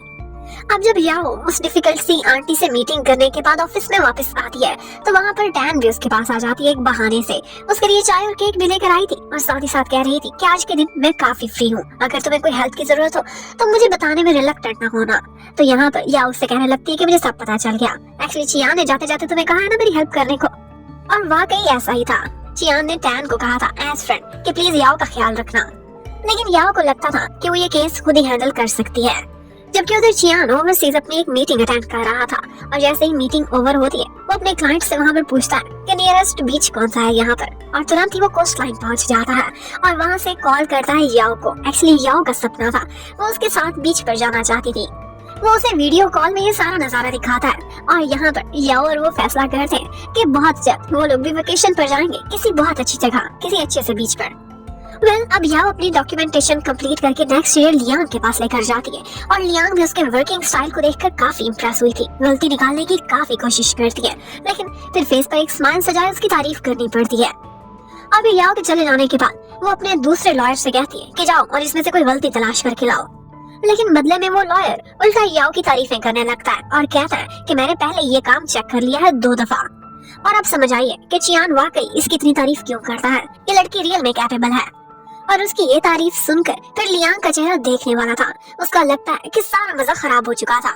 तो अब शाम के टाइम पर जब सारा ऑफिस खाली हो जाता है, याओ भी चली गई थी तो लियांग ऑफिस में आती है और उस टाइम पर वो बहुत गुस्से में दिखाई दे रही थी कि इस ऑर्डिनरी सी लड़की में ऐसा क्या है जो चियान को इतनी स्पेशल लगती है। और फिर उसकी ड्रॉर को चेक करती है, वहाँ पे कुछ फाइल्स पड़ी जिनके साथ गड़बड़ कर देती है। अब नेक्स्ट डे याओ बेचारी बहुत परेशान होती है और साथ ही साथ टैन भी हर जगह वो डॉक्यूमेंट तलाश कर रही थी जो कि उसने कोर्ट की प्रोसीडिंग के लिए रेडी किए थे, लेकिन वहाँ पर कुछ भी नहीं मिलता। और तो वो गुस्से वाली आंटी और भी ज्यादा चिल्लाने लगती है कि तुम किस तरह की लॉयर हो, क्या आप सिर्फ गुड लुक्स से काम चलाती हो। अब वो आंटी इतना ज्यादा चिल्लाती है कि यहाँ पर याओ को उनको शांत कराने के लिए ये कहना पड़ता है कि आपका जो भी नुकसान होगा मैं एक एक पैनी की कंपनसेशन दूंगी, और वो ये सारा कुछ रिटर्न भी उनको लिख कर देती है। अब जब कोर्ट में वो केस स्टार्ट होता है तो वहाँ पर वो आंटी काफी ज्यादा शोर मचाती है और उनको लग रहा था कि मुझे मेरे पैसे पूरे नहीं मिलेंगे इस डिवोर्स के बाद। वो वहाँ पर जितना शोर मचा रही थी उसे देखकर दूसरे लॉयर्स भी परेशान हो जाते कि याओ इस जैसी आंटी को कैसे हैंडल कर रही है। अब फाइनली याओ किसी तरह से आंटी को बनाकर वापस लेकर आती है और केस दोबारा से स्टार्ट होता है। यहाँ पर ऑल्दो याओ के पास कुछ डॉक्यूमेंट्स मिसिंग थे, लेकिन फिर भी वो इस केस को इतने अच्छे से हैंडल करती है कि इन दी एंड आंटी वो केस जीत जाती है। और यहाँ पर कुछ और लॉयर्स भी ये सारा कुछ देख रहे थे और वो भी याओ को देखकर काफी इंप्रेस होते हैं। इनमें लॉयर ली भी था। अब जब वो कोर्ट रूम से बाहर आती है तो वही लॉयर ली उसके पास आता है। वो उसका क्लासमेट था और वो उससे कहता है कि तुम बहुत अच्छी लॉयर बन चुकी हो और अगर जून हंग से कभी तुम्हारा मन भर जाए तो तुम हमारी लॉ फर्म ज्वाइन कर सकती हो। उसे अपना कार्ड भी दे देता है। जब वो ऑफिस में वापस पहुंचती है तो टैन उसकी बहुत सारी तारीफें करती है। आज के केस में उसे लग रहा था कि याओ बहुत मैच्योर हो चुकी है और वो उसे कहती है कि आज का केस जीतने की खुशी में और इस आंटी से बिल्कुल कामली डील करने के बाद लगता है कि हमें पार्टी करनी पड़ेगी। लेकिन अभी याओ की खुशी सिर्फ इतनी ही थी। इतने में बाहर से शोर की आवाजें आने लगती हैं तो पता चलता है कि वही आंटी गंदे अंडे और टमाटर लेकर उनकी लॉ फर्म में पहुंच गई है और हर तरफ उन्होंने बवाल मचाया हुआ है। याओ जाकर शांत करने की कोशिश करती है तो वो कहती है कि तुमने मेरी इतनी इंपॉर्टेंट रसीदें गुम कर दी हैं और साथ ही साथ मुझे मेंटली टॉर्चर भी दिया है। इसकी कंपनसेशन कौन देगा और इतनी महंगी फीस तुम्हारी मैंने क्यों भरी। यहाँ पर याओ उनको शांत कराने की कोशिश करती है तो वो उसी के ऊपर अंडा फेंक देती है और उसकी बॉस को बुलाने लगती है। अब वो लियांग को सामने खड़ा करके याओ की इंसल्ट करने लगती है और कहती है कि बहुत बड़ा नाम है ना जून हंग लॉ फर्म का, ये हाल है यहाँ पर दी हुई रसीदें गुम हो गई हैं। तो यहाँ पर लियांग अच्छी बनने की कोशिश करती है, याओ की साइड लेती है कि बेशक ओरिजिनल रसीदें तो गुम हो गई थी लेकिन फिर भी आप केस तो जीत चुकी हैं, आपको इतना फस क्रिएट नहीं करना चाहिए। और इस बात पर वो आंटी को काम कर देती है कि जो भी आपने फीस भरी है वो मैं आपको कंपनसेट कर दूंगी क्योंकि ये मेरी अंडरलिंग है, मेरी टीम से है, तो आपको अपनी फीस के सारे पैसे वापस मिलेंगे। ये सुनते ही आंटी खुश हो जाती है और लियांग दोबारा से सबके सामने कहने लगती है कि इसे माफ कर दे, ये भी छोटी है और वैसे भी ये हमारे सबसे बड़े बॉस की गर्लफ्रेंड है, इसे यहाँ पर कोई कुछ नहीं कह सकता। अब सारे ऑफिस के सामने याओ की इससे बड़ी इंसल्ट और कौन सी हो सकती थी। बेचारी ने इतनी मेहनत करी और उसके बाद भी ये सुनना पड़ा। और लियांग उस आंटी के चले जाने के बाद याओ के करीब आती है उसके कपड़े साफ करने के लिए और साथ ही साथ उसे कहती है कि अगर तुम एक वुमन की तरह ऊपर उभरना चाहती हो तो तुम्हें किसी मर्द का सहारा लेने की कोई जरूरत नहीं है, अपने बल पर कुछ करके दिखाओ ना। और फिर इतने में ऊपर से वूजून भी आ जाता है और बेचारी याओ की इतनी बुरी हालत देखकर वो सारों को वहाँ से डिसअपियर होने को कहता है और अपना कोट उतार कर उसके ऊपर कर देता है। यहाँ पर लोग और भी गॉसिप्स करने लगे थे कि सिर्फ चियान ही नहीं वूजून को भी इसने हाथ में किया हुआ है। लियांग ने तो अपना मिशन हासिल कर लिया था। उसके फेस पर एक फातिहाना स्माइल थी। अब वो जो आता है लियांग के ऑफिस में और उससे कहता है कि इस इशू को हैंडल करने के लिए हमें इंक्वायरी तो करनी पड़ेगी। बोर्ड ऑफ डायरेक्टर के सामने तुम्हें एक्सप्लेनेशन देनी पड़ेगी, क्योंकि एक अंडरलिंग तो दे नहीं सकता, तुम ही पार्टनर हो, तुम ही दोगी। लेकिन वो जो उनकी शक्ल देखकर लग रहा था कि उसे कहीं ना कहीं लियांग से काफी सारे प्रॉब्लम्स हो चुके हैं। जबकि याओ जाती है वो जो उनके ऑफिस में और उससे कहती है कि मैं आपसे सॉरी करने के लिए आई हूँ कि पहले तो साजिश रच के लियांग ने जानबूझ के चियान की टीम से याओ को बाहर निकलवाया, अपनी टीम में ऐड कराया और फिर अब एक और साजिश करके फाइनली उसे डिसअपॉइंटेड कर दिया था, उसे इस मैच पर खड़ा कर दिया था कि वो कंपनी ही छोड़ दे। और यही बात जाकर याओ करती है वो जून से, वो उसे समझाने की कोशिश करता है कि एक छोटी सी बात है, इसे इतना बड़ा इशू मत बनाओ। लेकिन वो कहती है कि मैं फैसला कर चुकी हूँ, मैं यहाँ से रिजाइन करके जाऊंगी अपनी रिस्पॉन्सिबिलिटी शो करते हुए। और उसके बाद याओ चियान को कॉल कर दिया, वो अपने बिजनेस ट्रिप पर ओवरसीज था। वो सोचती है कि इसे परेशान क्यों करूं। उसे जब हंसता मुस्कुराता देखती है तो फिर उसे अपने बारे में कोई बात भी नहीं बताती ताकि उसका ट्रिप इस वजह से अफेक्ट ना हो। जबकि दूसरी तरफ हमें चियान को दिखाते हैं फाइनली जब वो ज्यूरिख से वापस आ रहा था तो वहाँ पर यू और बाओ दोनों थोड़ी थोड़ी शॉपिंग करते हैं। लेकिन जब वो आकर देखते हैं तो यहाँ पर चियान ने अपनी गर्लफ्रेंड के लिए गिफ्ट्स की एक लंबी लाइन लगाई हुई थी और वो बस याओ के बारे में सोचते ही वापस आ रहा था। जबकि दूसरी तरफ वो जो बहुत परेशान था, वो शी से भी कहता है कि जैसे ही पता चलेगा याओ के रिजाइन के बारे में चियान को, वो तो मुझे छोड़ेगा ही नहीं, क्योंकि वो तो था नहीं, मेरी रिस्पॉन्सिबिलिटी थी। लेकिन शी वो जून को यही कहती है कि याओ बच्ची नहीं है, अब उसने फैसला कर लिया तो वो पीछे नहीं हटेगी। जबकि नेक्स्ट डे याओ को दिखाते हैं वो ऑफिस में अपनी पैकिंग कर रही थी। यहाँ इस ऑफिस से उसकी बहुत सारी यादें जुड़ी हुई थी, यहीं पर ही उसे अपना लव भी मिला था और उसने बहुत कुछ सीखा था। चियान ने उसे डांटा भी और प्यार भी बहुत दिया। लेकिन फिर एक भारी दिल के साथ वो अपना सामान उठाकर उस ऑफिस से चली जाती है और जब तक चियान वापस आता है वो देखता है तो उसकी गर्लफ्रेंड का डेस्क बिल्कुल एम्प्टी पड़ा हुआ था, वहाँ पर कोई भी सामान नहीं था। टैन तो चियान से नजरें भी नहीं मिला सकती थी, उसे सामने क्या जवाब देती, वो साइड पर जाकर उससे फोन पर बात करती है और बताती है कि याओ ऑफिस छोड़कर चली गई है, उसने रिजाइन करा है। चियान बहुत डिसहार्ट हो जाता है और याओ वो तो अपनी सीवी कहीं और सेंड कर रही थी, एक नई जगह जॉब तलाश करने के लिए, और वो प्रोबेबली मिस्टर ली की कंपनी होगी। जब वो घर वापस आती है तो देखती है कि चियान ने उसके लिए फिर से कुकिंग की हुई है और वो याओ से कहने लगता है कि मैं तुमसे बिल्कुल अपसेट नहीं हूँ, अगर तुम उस ऑफिस में नहीं रहना चाहती थी तुम्हारी मर्जी, वैसे भी तुम पर बहुत ज्यादा बर्डन पड़ गया था, अगर तुम्हें इसी तरह से अपने मन की शांति मिलती है तो मैं तुम्हारे साथ हूँ इस फैसले में। लेकिन एक्चुअली ये सब उसने याओ को सिर्फ शांत कराने के लिए कहा था और उसके बाद वो बॉक्सिंग रिंग में खुद से मिलने के लिए वो जून को बुलाता है। वो जून बहुत डरता है, उसे लगता था कि ये पंचिंग बैग मेरा फेस होने वाला है और फिर होता भी कुछ ऐसा ही है। वो वूजून से बहुत गुस्से में क्वेश्चनिंग करने लगता है। वूजून अपनी सफाई देता है कि मैंने उसे रोकने की बहुत कोशिश करी पर वो छोटी बच्ची नहीं है जिसे मैं डांट कर या बहला कर बिठा लेता, उसकी अपनी मर्जी थी। वो सारे इशू की उसे कंप्लीट डिटेल्स भी बता देता है और उसके बाद चियान सीधा जाता है लियांग के पास और उससे कहने लगता है कि मैंने सारी इन्वेस्टिगेशन कर ली है और उसने उसी रात की सीसीटीवी फुटेज भी निकाल ली थी और उस हिडन फुटेज में यही नजर आ रहा था कि रात को लियांग गई थी ऑफिस में और कोई भी नहीं। चियान उसे ये फुटेज दिखाकर कहता है कि इसका मतलब है ये सब तुम्हारी साजिश थी याओ को यहाँ से निकालने की। लियांग के पास अब कुछ छुपाने के लिए बचा ही नहीं था। वो कहने लगती है कि हाँ तुम अच्छे से जानते हो कि मैं तुम्हें यूनिवर्सिटी टाइम से लाइक करती हूँ, पर जब तुम मेरी तरफ एक नजर भी नहीं करते थे, मैंने तुम्हारे लिए एक कंपनी ज्वाइन की लेकिन तुम्हें याओ के अलावा कुछ नजर नहीं आता था, तो मुझे तुमने मजबूर कर दिया ये सब करने के लिए कि याओ को यहाँ से निकाल दूं। अब इस बात पर चियान को बहुत गुस्सा आता है। वो चिल्लाता है और लियांग से कहता है कि सब की कसूरवार तुम हो, मैं तुम्हें लाइक नहीं करता, मेरे दिल में तुम्हारे लिए कोई जगह नहीं है, इसमें याओ का क्या कसूर था। और फिर उनकी इसी लड़ाई में ऊपर से वो जून भी आ जाता है जो बहुत मुश्किल से चियान को शांत कराकर वहाँ से भेज देता है। जबकि उधर याओ बहुत अपसेट थी। चियान उसे कहता है कि मुझे पता चल गया है, असल जिम्मेदार तुम नहीं थी, वो डॉक्यूमेंट्स लियांग ने वहाँ से उठाए थे और इसीलिए अब तुम ऑफिस में वापस आ जाओ क्योंकि तुम्हारी इनोसेंस साबित हो चुकी है। लेकिन याओ को लगता था कि जो जगह मैं छोड़ चुकी अब मेरा वहाँ पर जाने का कोई मतलब नहीं बनता, उसका इमेज सब लोगों की नजरों में खराब हो चुका था और ऐसे एटमॉस्फेयर में वो काम नहीं कर सकती थी।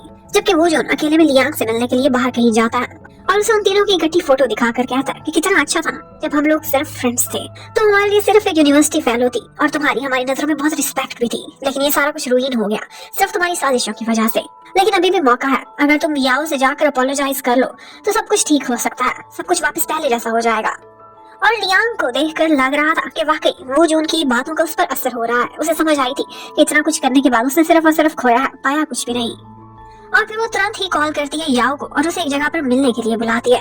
अब वो उसके सामने इतराफ करती है कि हाँ मैंने ही तुम्हारी डॉक्यूमेंट्स को आगे पीछे किया था, तुम्हारे खिलाफ साजिश की थी, तुम्हारी जगह खराब करी थी ऑफिस में, तुम्हें नीचा दिखाने की कोशिश कर और मैं शर्मिंदा हूँ। या उसकी सारी बातें सुन लेती है एंड पर उसे माफ भी कर देती है, लेकिन कहती है कि उस ऑफिस में मैं वापस नहीं जाऊंगी। और फिर वो जैसे ही घर आती है तो चियान को दिखाते हैं वो याओ का ही वेट कर रहा था और अपने पैर पर चोट लगने की वजह से वो याओ की अटेंशन लेने में कामयाब हो जाता है। लेकिन याओ किसी तरह से मान ही नहीं रही थी उसके ऑफिस में वापस आने को। और उसके बाद दिखाते हैं कि याओ ने एक नई जगह पर अप्लाई कर दिया है और वो इंटरव्यू देने के लिए उसी बिल्डिंग में आई थी और वो चियान को सी ऑफ करती है। उसका फ्लोर से पहले आ गया था। चियान बहुत सैड था और आज जब वो ऑफिस में आता और किसी को भी गुड मॉर्निंग का जवाब भी नहीं देता, सब नोटिस करते हैं कि उनका बॉस कितना सैड है। जबकि उधर याओ की आज नई जगह पहली जॉब थी और उसे सारे लोग वेलकम करते हैं मिस्टर ली की कंपनी में। और वो अपने वहाँ के नए कोलीग्स के साथ आज एक वेलकम पार्टी में भी गई हुई थी जहाँ पर वो लोग इकट्ठे लंच कर रहे थे और जून हंग के बारे में बातें भी कर रहे थे। वो लॉ फर्म जून हंग से काफी छोटी और रेपुटेशन में अभी बहुत नई थी, लेकिन वहाँ पर मौजूद सारे लोग उस वक्त हैरान रह जाते हैं जब चियान वहाँ पीछे आया खड़ा था याओ के लिए। और याओ वहाँ पर बहुत एक्टिंग करने की कोशिश करती है कि जैसे चियान सिर्फ और सिर्फ उसका एक्स बॉस है, लेकिन वो सबको बता देता है कि मैं इसका एक्स बॉस नहीं, मैं तो इसका बॉयफ्रेंड बनकर यहाँ पर आया हूँ। अब याओ के नए कोलीग्स भी काफी ऑकवर्ड फील करने लगते हैं क्योंकि ऑफ कोर्स चियान का बहुत बड़ा नाम था, वो सबसे बड़ी लॉ फर्म जून हंग का ऑनर था।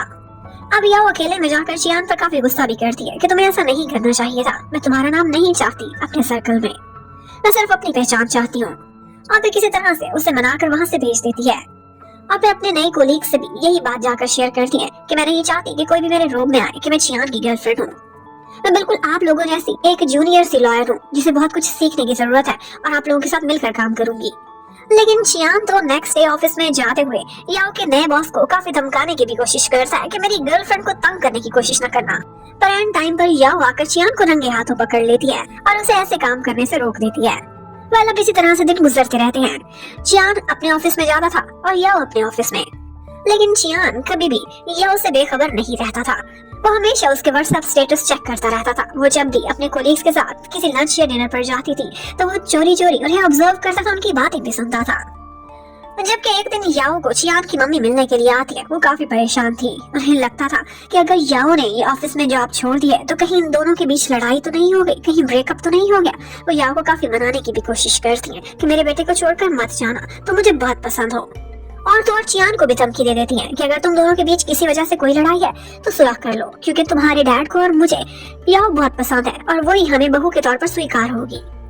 चियान बेचारे का तो सारा दिन ऑफिस में बस याओ की यादों में ही गुजरता था। वो आजकल बहुत लोनली फील करता था। उसे जैसे याओ की आदत सी हो गई थी। लेकिन नए ऑफिस में याओ काफी बिजी रहती थी। वो अपना कैरियर बनाने में इतनी मसरूफ थी कि अक्सर चियान को ज्यादा टाइम भी नहीं दे पाती थी। फिर एक दिन चियान अपने साथ याओ को एक पार्टी में लेकर जाता है। वहाँ पर याओ थोड़ा सा चियान से फासला रखना चाहती थी क्योंकि वहाँ पर बहुत सारे लॉयर्स थे और वो नहीं चाहती थी कि उसकी अपने सर्कल में सिर्फ यही पहचान रह जाए कि वो चियान की गर्लफ्रेंड है। उसे कभी कभी लगता था कि चियान बहुत अच्छा बॉयफ्रेंड है, लेकिन उसके फायदे होने से ज्यादा उसे नुकसान हो रहे थे अपना कैरियर बनाने में। लोग उससे फासला रखते थे और उसके रोब में आ जाते थे। और आज भी कुछ ऐसा ही होता है और इसी बात पर याओ चियान से लड़ाई भी कर लेती है। उनके बीच आर्ग्यू होता है यही बात को लेकर कि याओ कहती है हर जगह ये मत बताया करो कि मैं तुम्हारी गर्लफ्रेंड हूँ, प्लीज मुझे खुद की अपनी कोई पहचान भी बनाने दो, क्योंकि यहाँ पर कोई भी मेरा नाम नहीं जानता था। सब यही कह रहे थे कि ये चियान की गर्लफ्रेंड है। वेल अब इसी तरह की बातों को लेकर याओ भी काफी परेशान रहती थी और चियान भी अपसेट था। इवन कि वो अक्सर अपना गुस्सा अपने कोलीग्स और वो जून पर भी निकाल देता था।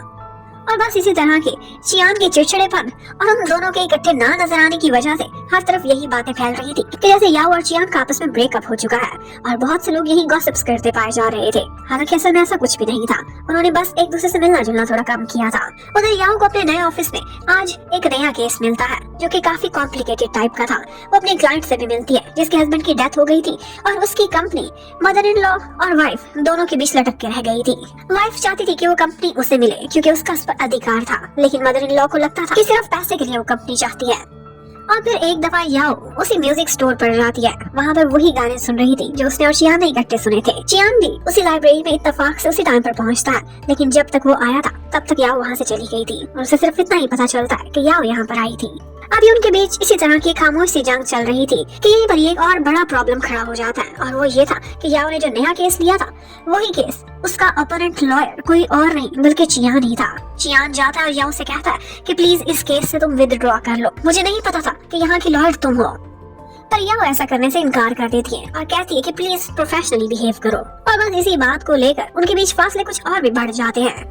या वो एक दफा सीरियसली सोच भी रही थी कि शायद वो इस केस से पीछे हट जाए, किसी और लॉयर को दे दे, लेकिन इतने में उसे पता चलता है कि उसकी क्लाइंट ने अपनी जान लेने की कोशिश की है और वो उसे देखने के लिए जाती है तो पता चलता है कि वो इस केस को लेकर कितनी सारी अपनी भावनाएं जोड़ चुकी है और अगर याओ के अलावा कोई और नॉन सीरियस लॉयर इस केस को लड़ेगा तो शायद वो दोबारा से अपनी जान लेने की कोशिश करेगी। याओ इस केस को बहुत सीरियसली देखने लगती है, जबकि उधर वो जून और शी की लाइफ काफी अच्छी जा रही थी। शी ने जून हंग ज्वाइन कर ली थी और यहाँ पर वो जून ने उसके लिए एक अच्छा सा ऑफिस भी सेटअप किया था, लेकिन यहाँ पर आते ही शी ने सबसे पहली बात नोटिस करी थी वो ये थी कि चियान बहुत गुस्से में फिर रहा है और उसके सारे एम्प्लॉइज उसे देखते ही डर जाते थे। शी सोचती है कि उसे चियान से बात करने की कोशिश करनी चाहिए। वो एक दिन उसके पास एक बहाने से जाती है और कहती है कि एक दो दिन मेरी डॉग की केयर करना, मुझे कुछ काम है, और साथ ही साथ मशवरा देती है कि अपने और याओ के बीच फासले खत्म करो और अपने दिल की हर बात उससे कह दो।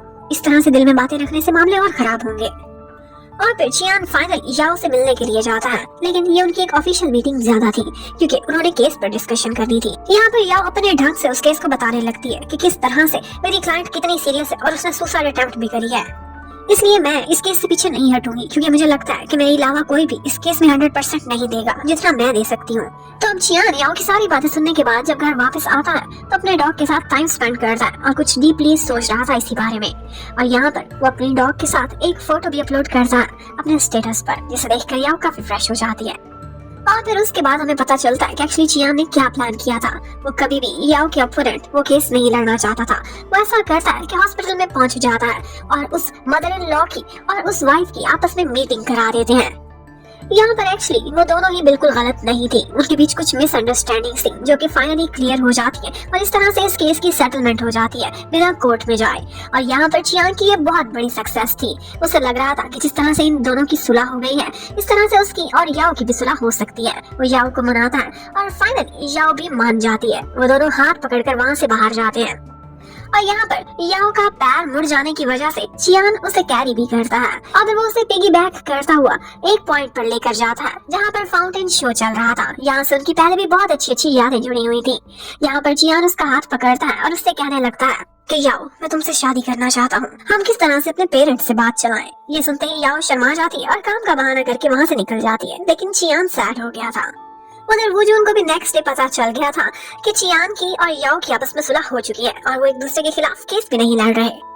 तो वो उससे पार्टी लेने की बात करते हैं और यहाँ पर चियान याओ के साथ साथ कुछ और भी उनके फ्रेंड्स बैठे होते हैं जो सब इकट्ठे बैठकर खाना खाते हैं। लेकिन चियान का तो मन था कि वो याओ के साथ कुछ अकेले समय बिताना चाहता है, लेकिन उनमें से कोई भी वहाँ से जल्दी निकलने को रेडी ही नहीं होता और चियान गुस्से में आकर मिर्ची भरे नूडल्स खा लेता है। अब बेचारा जब घर पहुँचता तो एक और मुसीबत आ गई थी। घर पर जो शी का डॉग था उसने कुछ उल्टा सीधा खा लिया था, जिसकी वजह से उसे तुरंत ही इमरजेंसी में लेकर जाना पड़ता है। यहाँ पर डॉक्टर और चियान की मम्मी को भी पता चल जाता है। वो डॉग तो बिल्कुल ठीक ठाक हो गया था, लेकिन मम्मी जरूर हैरान रह गई थी कि मेरा बेटा कितना बदल गया है। ये तो डॉग्स से डरा करता था और अब डॉग्स की इतनी केयर कर रहा है। ये सब याओ की वजह से पॉसिबल हुआ है। और फिर उसके बाद चियान घर जाने की बजाय सीधा याओ के फ्लैट पर पहुंच जाता है और उससे कहता है कि मुझे तुम्हारी जरूरत है इस वक्त, मैं बहुत थक चुका हूँ। और यहाँ पर याओ को पता चलता है कि ना सिर्फ उसके हाथ पर चोट लगी है बल्कि उसे फीवर भी हो रहा है। तो वो डॉग की भी केयर करती है और अपने बॉयफ्रेंड की भी। यहाँ पर वो चियान से बहुत कहती है कि आओ तो मैं हॉस्पिटल ले जाऊँ, लेकिन चियान मान ही नहीं रहा था। वो सिर्फ और सिर्फ याओ के हाथ का बना हुआ पॉरेज खाना चाहता था जो कि याओ उसके लिए प्रिपेयर करती है और फिर वो खाता है, उसे एक हक करता है और फिर उससे कहने लगता है कि वो उसे कितना प्यार करता है और उसकी केयर उसे हमेशा ठीक कर देती है। अब नेक्स्ट मॉर्निंग वो जून और चियान दोनों की मुलाकात होती है एक डेजर्ट शॉप के बाहर, जहाँ पर वो एक लंबी क्यू में अपनी गर्लफ्रेंड के लिए डेजर्ट लेने के लिए आए हुए थे। अब चियान सीधा पहुंच जाता है याओ के ऑफिस में और वहाँ पर उसके फ्रेंड्स और कोलीग्स के लिए वो डेजर्ट्स लेकर आया था और इसी बहाने अपनी याओ को वो साइड पर लेकर चला जाता है। अब उसके बाद दूसरी तरफ हमें दिखाते हैं मिंग को, जिसे आजकल अपने क्लाइंट से अक्सर मुंह की खानी पड़ती थी। एक तो उसके एक दो स्कैंडल्स आउट हो गए थे और दूसरा याओ ने रिसेंटली उसे जो केस हराया था उसके बाद अब वो काफी परेशान था और उसे ऐसा लगने लगता है कि जैसे उसके डाउनफॉल का जिम्मेदार कोई और नहीं बल्कि याओ और उसका बॉयफ्रेंड है। तो अब वो किसी को एक काम करने को कह देता है, एक्चुअली वो साजिश कर रहा था। और यहाँ पर नेक्स्ट डे जून हंग में खलबली मच जाती है जब सोशल मीडिया पर हर तरफ उनकी फर्म को निशाना बनाया जा रहा था और यही कहा जा रहा था कि ये लोग सिर्फ पैसे के लिए काम करते हैं, इनके पास एक्सपीरियंस नहीं है, खरीदारी करते हैं और ये भी कि ये लोग कितने जूनियर्स हैं और इतनी जल्दी आगे कैसे बढ़ सकते हैं। ये सारा कुछ मिंग कर रहा था। शी को भी बहुत गुस्सा आता है दूसरी तरफ याओ भी तपी हुई थी क्योंकि मिंग ने एक शो पर जाकर चियान और उसकी फर्म के बारे में बहुत कुछ बुरा भला बोला था, उन्हें बदनाम करने की कोशिश करी थी। याओ का बहुत मन कर रहा था कि जिस तरह से मिंग उसे डिबेट करने की ऑफर कर रहा है तो उसका बॉयफ्रेंड सीधा जाए, सबके सामने शो में जाकर उससे डिबेट करे और उसे सबक सिखा कर आए। लेकिन उनको लगता था कि कहाँ चियान इस सब के लिए मानेगा। वो जो जाता है उस मीडिया हाउस में उस शो के प्रोड्यूसर के पास, लेकिन वो शो वाला भी यही चाहता था कि चियान वहाँ आए और चियान फाइनली अपीयरेंस दे देता है और उस शो के लिए यस बोलता है। ये सुनते ही याओ भी बहुत ज्यादा खुश हो जाती है और फिर उस शो का प्रोमो चलाने के लिए यहाँ पर चियान के कुछ फोटो शूट किए जाते हैं और उसका मेकअप कोई और नहीं बल्कि उसकी गर्लफ्रेंड ही करती है। और जैसे ही उस शो का ट्रेलर रिलीज होता है वो जो और सारे कोलीग्स ये देखकर बहुत खुश हो जाते हैं और उन्हें लग रहा था कि जिस तरह की अपीयरेंस चियान ने दी है ट्रेलर में उससे लग रहा है कि फिल्म तो हिट होने वाली है और न सिर्फ उनकी जून हंग के बारे में जो झूठ फैलाया जा रहा है वो खत्म होगा बल्कि उनको ज्यादा ही कस्टमर मिलेंगे। अब फाइनली शो वाला दिन आ जाता है। अभी यहाँ पर मिंग के सामने चियान आता है और उन्हें सपोर्ट करने के लिए उनके अपने अपने फ्रेंड्स वहाँ पर मौजूद थे। यहाँ पर उनके सामने एक केस रख दिया जाता है जिसमें हस्बैंड और वाइफ थे और उस केस को लेकर वो लोग किस तरह से हैंडल करेंगे इसी बात पर उनको जज किया जाएगा इस लाइव शो में।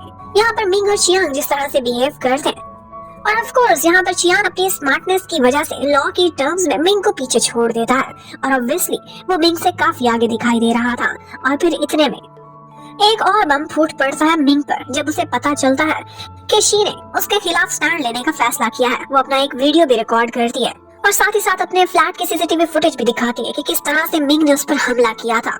वो डिवोर्स लेडीज के बारे में किस तरह सोचता है और अपनी डिवोर्सी वाइफ को किस तरह से ब्लैकमेल करता है, उसका अपना इमेज आज खाक में मिल गया था।